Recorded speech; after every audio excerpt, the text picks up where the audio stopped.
తను 30 years పాటు cash ని క్యాష్ లాగే ఉంచేసుకుంటే, ఎందులోను కూడా ఇన్వెస్ట్ చేయకుండా అలా ఉంచేసుకుంటే ఎంత వచ్చింది? 2,52,32,885 రూపాయలు. అదే 10% రిటర్న్ వచ్చేటటువంటి ఏదైనా ఒక దాంట్లో ఇన్వెస్ట్ చేసాడు అనుకోండి, 6 కోట్ల రూపాయలు అయింది అతను రిటైర్ అయ్యే సమయానికి. అందుకోసం మనం ఇన్వెస్ట్మెంట్ అనేది చెయ్యాలి. హలో ఎవ్రీవన్, అందరికీ నమస్కారం. Welcome back to our channel stock market బడి. మన ఛానల్ ఇదే మీరు ఫస్ట్ టైం చూస్తున్నట్లయితే మన ఛానల్లో ఉండేటటువంటి ఒకసారి కంటెంట్ చూడండి, ప్లేలిస్ట్ చెక్ చేయండి. కంప్లీట్ ప్రైస్ యాక్షన్ ట్రేడింగ్ అని చెప్పేసి 0 to Hero అని ఒక కోర్స్ ఉంటుంది. అది ఫ్రీగా మీరు ప్రైస్ యాక్షన్ మొత్తాన్ని ఒక బేసిక్ లెవెల్ ఆఫ్ అండర్స్టాండింగ్ మొత్తం క్లియర్ గా అందులో ఎక్స్ప్లెయిన్ చేయడం జరిగింది.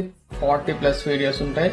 Next complete candle sticks course అని చెప్పేసి each and every candle stick pattern మీద ఒక సెపరేట్ వీడియో చేసి అక్కడ జరిగేటటువంటి ప్రైస్ యాక్షన్ అనాలిసిస్ మనం ఎలా చేసుకోవాలనేది చాలా క్లియర్ గా ఉంటుంది.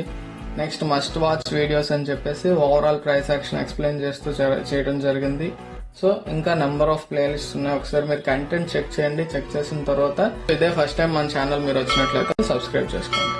మిస్టర్ పార్వతీశం ఎవరైనా ఈయన స్టోరీ ఒకసారి చూస్తే మనకి ఈయన ఎవరో ఏంటో అర్థమవుతుంది. ఈయన మన సినిమాకి ఇతనే హీరో, ఎక్కడ పడితే అక్కడ వస్తూ ఉంటాడు. పార్వతీశం నా ఫేవరెట్ క్యారెక్టర్. ఈయన పేరుని మనం ఎక్కడ పడితే అక్కడ వాడేసుకొని ఏదైనా కాన్సెప్ట్ మనకి క్లారిటీ కావాలంటే వాడేసుకుందాం. సరే, అయితే మిస్టర్ పార్వతీశం గారి స్టోరీ ఏంటో చూద్దాం. Let us hear the story of mister Parvateesam. MCA అంటే ఈయన డిగ్రీ కాదు, మిడిల్ క్లాస్ అబ్బాయి. సో మన పార్వతీశం గారి స్టోరీ చూద్దాం. మనోడు ఒక మిడిల్ క్లాస్ ఫ్యామిలీలో పుట్టాడు. చక్కగా మనందరిలాగానే చక్కగా స్కూల్కి వెళ్ళాడు, చదువుకున్నాడు, మంచిగా పాస్ అయిపోయాడు. నెక్స్ట్ కాలేజ్కి వెళ్ళాడు, చక్కగా చదువుకున్నాడు. ఏదో కష్టపడి కొంచెం కింద మీద పడి అది కూడా క్లియర్ చేసేసాడు. టాప్ ర్యాంకర్ ఏం కాదు, అలా అని ఫెయిల్ స్టూడెంట్ కాదు, యావరేజ్ గా అలా కానిచ్చేస్తున్నాడు. నెక్స్ట్ గ్రాడ్యుయేషన్ మాత్రం కొంచెం కష్టపడ్డాడు, మంచిగా క్లియర్ అయిపోయింది. బీటెక్ అయిపోయింది మనోడిది. నెక్స్ట్ బీటెక్ మీద జాబ్స్ తిరిగాడు రాలేదు. ఎంటెక్ కూడా చేసేసాడు, ఎంటెక్ కూడా పూర్తి చేశాడు. ఎంటెక్ పూర్తి చేసి ఇంకా తిరుగుతున్నాడు జాబ్స్ కోసం. 2-3 ఇంటర్వ్యూస్ అటెండ్ అయ్యాడు. 25 years అనమాట మనకు. అప్పుడు ఎన్ని ఇయర్స్? 25 years. అప్పుడు ఇంకా ఒక కంపెనీ ఓకే చేసి, సరే మీకు మేము జాబ్ ఇస్తున్నాం మా కంపెనీలో అని చెప్పేసి అనౌన్స్ చేశారు. వాళ్ళు ఫోన్ చేశారు. సరే ఇంకా ఛాన్స్ కొట్టాను అని చెప్పేసి ఇంకా హ్యాపీగా ఫీల్ అయ్యాడు. ఇన్నాళ్ళకి జాబ్ వచ్చింది అని చెప్పేసి.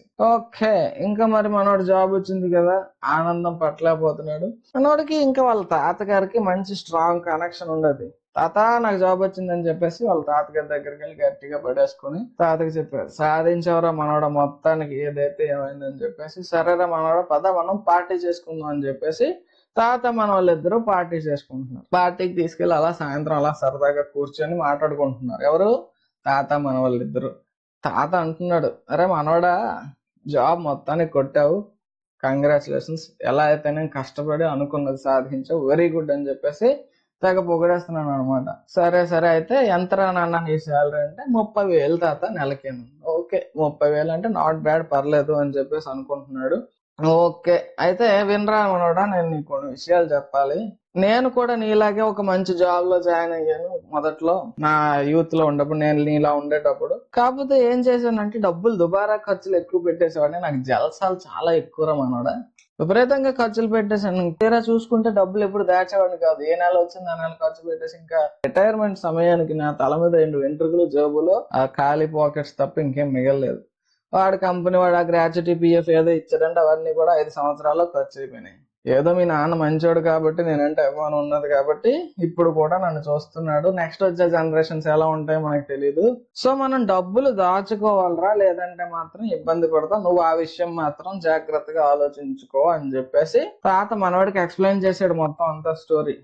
సరే అయితే ఏం చేయమంటావు తాత అంటే, ఫైనాన్షియల్ ప్లానింగ్ అనేది చక్కగా చేసుకోరా, అంటే డబ్బులు జాగ్రత్తగా మేనేజ్ చేసుకో. నువ్వు అలా మేనేజ్ చేసుకున్నట్లయితే నీకు లైఫ్ లో ఎలాంటి ఇబ్బందులు లేకుండా ఉంటాయి. సరే తాత, నువ్వు బాగా చెప్పావు, నేను ఇంకా జాగ్రత్తగా చేసుకుంటానని చెప్పి ఆలోచిస్తున్నాను. అంటే తాత చెప్పినట్టు మనం జాగ్రత్తగా డబ్బులు దాచుకున్నాం అంటే రిటైర్మెంట్ అయ్యే సమయానికి మనం హ్యాపీగా కాళ్ళ మీద కాలు వేసుకుని బ్రతకొచ్చు. ఇంకా ఆలోచిస్తున్నాడు ఏం చేద్దాం, పరిస్థితి ఏంటి, మన శాలరీ ఏంటి, లెక్కలేంటి అని చెప్పేసి అలా లెక్కలు వేసుకుంటూ మొదలు పెట్టాడు. నాకు శాలరీ నెలకి 30,000 వస్తుంది అంటే సంవత్సరానికి 12 నెలలు కాబట్టి 3,60,000 అవుతున్నది. మరి ఎక్స్పెన్సెస్ ఉంటాయి కదా, నా నెల ఖర్చులు ఏం నాకు ప్రస్తుతానికి పెద్ద బాధ్యతలు ఏం లేవు. ఇంట్లో ఫ్యామిలీ ఖర్చులు అన్ని కూడా బాగానే ఉన్నాయి, పర్వాలేదు. సో మొత్తం మీద మన రెంట్ బిల్స్ ఇంకా కొన్ని ఖర్చులు అన్ని, ఇంటి ఖర్చులు అన్ని తీసేసిగా 20,000 ఖర్చు అయిపోతుంది అనుకున్నాం. మరి మొత్తం మిగతా 10,000 ఉంటుంది. ఆ 10,000 కూడా సేవింగ్స్ చేసేస్తే ఈ వయసులో కాకపోతే ఏ వయసులో ఎంజాయ్ చేస్తాం అని చెప్పి ఆలోచించుకొని మరి ఎంజాయ్ చెయ్యాలి, ఎంటర్టైన్మెంట్ ఉండాలి, సినిమాకి వెళ్తాం, అప్పుడప్పుడు ట్రిప్పులకి వెళ్తాం, వీటన్నింటికి వెళ్ళాలంటే ఇంకొక 5,000 మనం దీనికోసం ఉంచేసుకుందాం అని చెప్పేసి 5,000 ఉంచేసుకున్నాం. అయితే 25,000 అయిపోయింది. మరి తాత అంత సీరియస్ గా చెప్పాడు కదా జాగ్రత్తగా ఉండమని, మనం ఆయన మాటకి వాల్యూ ఇద్దాం అని చెప్పేసి ఎక్స్పెన్సెస్ 25,000 పోను ఎంత మిగులుతుంది, 5,000 మిగులుతుంది. ఆ 5,000 నెల కూడా నేను దాచుకుంటాను అనేసి మైండ్ లో ఫిక్స్ అయ్యాడు. అంటే నెలకు 5,000 దాచుతున్నాడు అంటే సంవత్సరానికి 60,000 దాచాడు. ఓకే, కంపెనీకి వెళ్ళాడు, జాబ్ లో జాయిన్ అయ్యాడు. అగ్రిమెంట్ వాళ్ళు మాట్లాడుకునేటప్పుడు ఎంప్లాయర్ ఆఫర్ చేశాడు, మీకు ఎలిజిబిలిటీ కొంచెం మార్క్స్ పరంగా, మీరు అకాడమీ పరంగా కొంచెం ఓకే, కానీ మీరు తెలివితేటల పరంగా ఇంటర్వ్యూలు ఇచ్చిన దాని ప్రకారం మాకు మీరు నచ్చారు, ఎవ్రీ ఇయర్ మీకు 10% హైక్ ఉంటుంది అని చెప్పేసి ఆ ఎంప్లాయర్ కంపెనీ ఏదైతే ఉందో ఆ కంపెనీ వాళ్ళు చెప్పారు. హైక్ 10% ఇస్తారంటే ఎవరు వద్దా అంటారు. సరే okay, thank you very much అని చెప్పాడు. అంటే హైక్ అంటే ఏంటి అందరికి తెలిసే ఉంటుంది. మనవాడు ఫస్ట్ ఇయర్ శాలరీ ఎంత, 3,60,000. సెకండ్ ఇయర్ కల్లా దీని మీద 10% హైక్ ఇస్తాడు. అంటే సెకండ్ ఇయర్ శాలరీ ఎంత అవుతుంది, 3,60,000 లో 10% ఎంత, 36,000. ఆ 36,000 యాడ్ అయ్యి సెకండ్ ఇయర్ శాలరీ 3,96,000 అవుతుంది. అంటే ఇది టోటల్ ఇయర్ శాలరీ ఇది. ఓకే, అలా మళ్ళీ నెక్స్ట్ ఇయర్కి వచ్చేటప్పటికి ఈ 3,96,000 మీద ఇంకో 10% కలుస్తుంది. సో అదంతా 39,600. అది కలిస్తే ఎంత అవుతుంది, థర్డ్ ఇయర్ శాలరీ 4,35,600 అవుతుంది. ఇలా ఎవ్రీ ఇయర్ కూడా 10% చొప్పున హైక్ ఉంటుంది. ఓకే, మరి హైక్ ఉంటుంది, శాలరీ పెరుగుతుంది, ఎక్స్పెన్సెస్ పెరగకుండా ఉంటాయా? మనోడు ప్రస్తుతం ఎక్స్పెన్సెస్ ఎంత, నెలకి 25,000 ఖర్చు అయిపోతుంది ఫస్ట్ ఇయర్ లో. అంటే ఆ సంవత్సరంలో 3 లక్షలు పోతుంది. నెక్స్ట్ ఇయర్ కూడా ఇంతే ఖర్చులు ఉంటాయా? రేట్లు పెరుగుతాయి, ఇన్ఫ్లేషన్ ఉంటుంది. అంటే ఈ రోజు మనం సినిమా ఖర్చు చూసుకుంటే 100 రూపాయల టికెట్ ఉంటుంది, నెక్స్ట్ ఇయర్కి వెళ్ళేసరికి అది ఇంకా 110 ఉండొచ్చు, 120 ఉండొచ్చు. పప్పులు, ఉప్పులు, పెట్రోల్ రేట్ మరి చెప్పక్కర్లేదు, అలా రేటు పెరిగిపోతుంది కదా. దీన్ని కూడా మనం క్యాలిక్యులేషన్ లో ఇంక్లూడ్ చేయాలని చెప్పేసి మనోడు ఏమనుకున్నాడు, కాస్ట్ ఆఫ్ లివింగ్ అనేది మనకి ఎవ్రీ ఇయర్ పెరుగుతూ ఉంటుంది. ఎంత పెరుగుతుందంటే అప్రాక్సిమేట్లీ 8% వేసుకున్నాడు ఈయన. ఎందుకంటే ఇన్ఫ్లేషన్ ఇంచుమించు 4 to 6% ఉంటుంది. అంటే ధరల యొక్క పెరుగుదలని ఇన్ఫ్లేషన్ అంటారు. పూర్వం మన తాతలు ఏమంటారు, నేను ₹1 ఇచ్చి సినిమా చూసేవాడిని రా ఆ రోజుల్లో. ఈ రోజుల్లో ₹1 చెల్లుతుంది ఎక్కడైనా, కనీసం రూపాయి బిల్ ఎవడైనా తీసుకుంటున్నాడు. ఇప్పుడు టికెట్ మనం సినిమా చూడాలంటే మినిమం ₹100 ఉండాలి. అంటే ₹1 ఎక్కడ, ₹100 ఎక్కడ. దీన్నే ఇన్ఫ్లేషన్ అంటారు. అంటే టైంతో పాటు మన పర్చేసింగ్ పవర్ అనేది డిక్రీజ్ అవుతూ ఉంటుంది.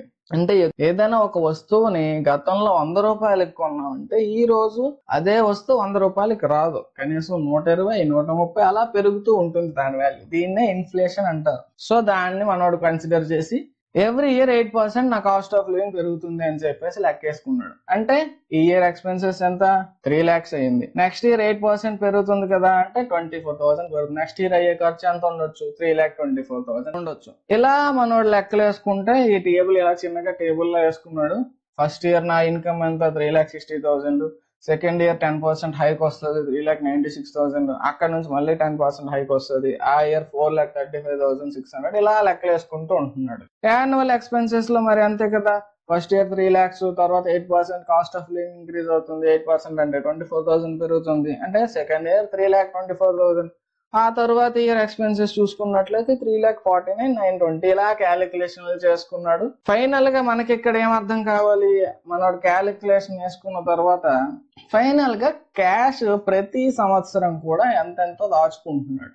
ఇది ఎలా దాచుకుంటున్నాడు, ఆ ఇన్కమ్ లో నుంచి ఎక్స్పెన్సెస్ పోను మిగిలిన డబ్బులు ఉంటాయి కదా, దాన్ని క్యాష్ రూపంలోనే దాచుకున్నాడు అనుకుందాం for example. So every year cash రూపంలోనే దాచుకుందాం అనుకుందాం. అంత తెలివి తక్కువ ఏం కాదు క్యాష్ లో ఉంచేసి అలా వదిలేసేయడానికి. క్యాష్ లో అలా బీరోలో పెట్టుకుంటే పిల్లలు పెట్టవు కదా, దాన్ని ఏదో ఒక దాంట్లో పెడతాడు. సో మనం మాత్రం ఏది ఇన్వెస్ట్మెంట్ చేయలేదు, ఎందులోనే ఇన్వెస్ట్ చేయలేదు అనుకుందాం, సరేనా. అలా ఇన్వెస్ట్ చేయలేదు అనుకున్నట్లయితే మనోడు ఎంత క్యాష్ దాచి ఉంటాడు, ఎన్ని ఇయర్స్ వర్క్ చేశాడు అనేది మనకి తెలియాలి. సో మనం 25 years లో జాబ్ వచ్చింది. కాకపోతే అందరూ 60 years వరకు వర్క్ చేసి పిచ్చి అయిపోతారు కదా, నేను కొంచెం ఎర్లీగా రిటైర్ అవుదాం అనుకొని నేను 30 years ఇదే కంపెనీలో వర్క్ చేస్తాను, 10% హైక్ ఇస్తున్నాడు ఎవ్రీ ఇయర్, బాగానే ఉందని చెప్పేసి అనుకున్నాడు. అంటే 55 years పాటు నేను వర్క్ చేస్తాను, ఆ తర్వాత రిటైర్ అయిపోతాను అని చెప్పి అనుకున్నాడు. సో ఎందులోనే ఇన్వెస్ట్మెంట్ చేయలేదు, అలా క్యాష్ దాచుకున్నాడు అనుకుందాం మనం. అలా అనుకున్నట్లయితే ఎంత క్యాష్ దాచుతున్నాడు చూసినట్లయితే 30 years కదా పనిచేస్తున్నాడు. First year 3,60,000 annual income, expenses 3 lakhs, cash ఎంత దాచాడు 60,000 దాచాడు. అదే సెకండ్ ఇయర్ కి వచ్చేటప్పటికి శాలరీ పెరిగింది, ఎక్స్పెన్సెస్ కూడా పెరిగాయి, క్యాష్ కూడా పెరిగింది.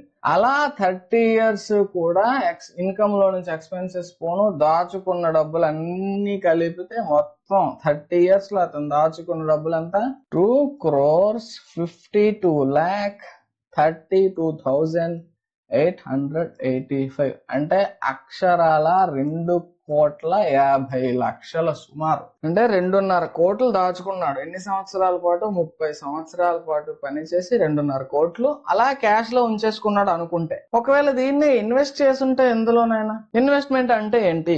ఈ 2.5 కోట్లు అలా క్యాష్ రూపంలో దాచాడు కాబట్టి అది 2.5 కోట్లు ఉన్నాయి. అలా క్యాష్ లో కాకుండా ఎందులోనైనా ఇన్వెస్ట్మెంట్ చేసుంటే, ఫర్ ఎగ్జాంపుల్ ఈ ఫస్ట్ ఇయర్ 60,000 ఉండేది కదా, ఫస్ట్ ఇయర్ లో 60,000 క్యాష్ వచ్చి మిగిలిన డబ్బులు, దాన్ని ఏ ఫిక్స్డ్ డిపాజిట్ లోనో, ఏ బంగారంలోనో, ఇంకా ఏ రియల్ ఎస్టేట్ లోనో ఎందులోనో ఒక దాంట్లో పెట్టుంటే ఆ డబ్బులు 60,000 ఉండేదా? పెరిగేది కదా, రేట్ దాని యొక్క వాల్యూ అనేది పెరిగేది. సో అలాగా అతను ఎందులోనో ఒక దాంట్లో ఇన్వెస్ట్ చేశాడు అనుకుందాం.